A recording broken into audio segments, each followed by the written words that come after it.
দিছে আজি শ্ৰম কোডে সৰ্বনাশ মাতি আনিব শ্ৰমিকৰ যিসকল কৰ্মচাৰী আজি দৰমহা পায় মাহত 7 দিনৰ ভিতৰত পেমেন্ট অফ ওয়েজেস এক অনুসৰি যিটো ব্যৱস্থা আছিল এই ব্যৱস্থাৰ ক্ষেত্ৰত আপুনি আৰু শ্ৰম কোড প্ৰয়োগ হলে দাবী কৰিব নোৱাৰিব মেনেজমেন্টে যি দিয়ে দিলে তেওঁলোকৰ ইচ্ছা আৰু অনিচ্ছাৰ ওপৰত নিৰ্ভৰ কৰিব লাইক এণ্ড ডিসলাইক ভাল পোৱা বেয়া পোৱাৰ ওপৰত নিৰ্ভৰ কৰিব এই ধৰণৰ এটা তাৰপৰে শ্ৰমিকক হায়াৰ এন্ড ফায়াৰ শ্ৰমিকক কেতিয়া ৰাখিব কেতিয়া খেদিব তো ম্যানেজমেন্টে ঠিক কৰিব এতিয়ালৈকে শ্ৰমিকক খেদিলে আমাৰ বহু ডিসপুট এতে পৰি আছে এনডেসেল ডিসপুট একটা অনুসৰি এই ডিসপুট বিলাকৰ কোনো মূল্য নাথাকিব যি শ্ৰম কোড হয় গতিকে আমি শ্ৰম কোড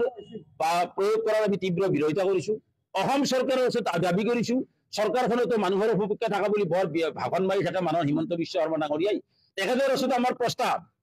অসম চৰকাৰে মাননীয় ৰূপেশ গৌড়া ডাঙৰীয়া শ্ৰম মন্ত্ৰী ডাঙৰীয়া আপোনাৰ ওচৰত প্ৰস্তাৱ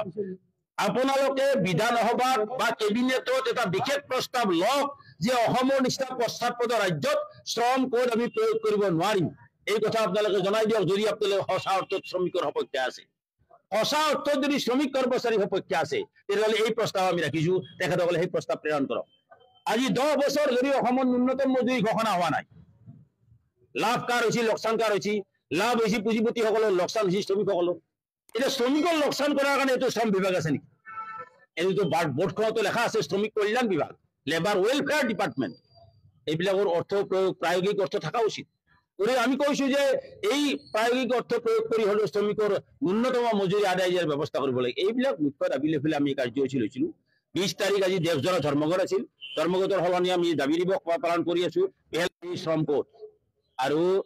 ৰাজহুৱা খণ্ড ৰক্ষা কৰা আৰু বৰ্তমানলৈকে প্ৰচলিত আইনসমূহক সুৰক্ষা দিয়া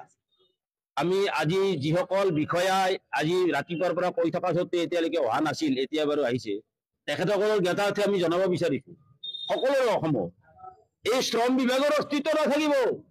শ্ৰম কোড যদি কালি সঁচা অৰ্থত প্ৰয়োগ হয় শ্ৰম কোডৰ প্ৰতিটো ধাৰা যদি ইয়াত প্ৰয়োগ হয় এই শ্ৰম বিভাগৰো কোনো অস্তিত্ব নাথাকিব এই অকল বিষয়া কৰ্মচাৰী ক'ত নিয়ে আমি নাজানো আমি সেইকাৰণে শ্ৰম কোডৰ বিৰোধিতা কৰিছো শ্ৰম কোড হৈছে সম্পূৰ্ণৰূপে কৰ্পোৰেট সেক্টৰ বৃহৎ পুঁজিপতিসকলৰ স্বাৰ্থত IMF নিৰ্দেশ দিছিল সেই নিৰ্দেশ অনুসৰি ভাৰত চৰকাৰে শ্ৰম কোডৰ ফৰ্মুলা বনাইছে আৰু সেই নিৰ্দেশ অনুসৰি IMF এটা গতিকে আমি অসম চৰকাৰৰ দাবী কৰিম যে এই দাবী পালন কৰক অন্যথা আমি 9 জুলাই তাৰিখে আকৌ দেশজোৰা ধৰ্মঘট সিদিনাখন কিন্তু অসমৰ সকলো কাম কাজ বন্ধ কৰি দিয়াৰ কাৰণে আমি উপক্ৰম হ'ম সেক্ৰেটাৰিয়েটৰ পৰা আৰম্ভ কৰি ISBT লৈকে সমস্ত স্তব্ধ কৰি দিয়াৰ কাৰণে আমি বাধ্য হৈ যাম যদি 9 জুলাইৰ আগতে চৰকাৰে উপযুক্ত ব্যৱস্থা গ্ৰহণ নকৰে হয় ছাৰ বাইদেউসকল আপোনালোকে নিশ্চয় জানিব পাৰিলে যে যোৱাকালি সিটু আসামে ৰাজ্যৰ আঁচনিভুক্ত কৰ্মচাৰী অংগনবাড়ী কৰ্মী সহায়িকা আশা কৰ্মী মধ্যাহ্ন ভোজনৰ ৰন্ধন কৰ্মী সহায়িকাসকলৰ দৰমহা বৃদ্ধিকে ধৰি যিসমূহ সমস্যা আছে সেই সমস্যাসমূহ সমাধান সন্দৰ্ভত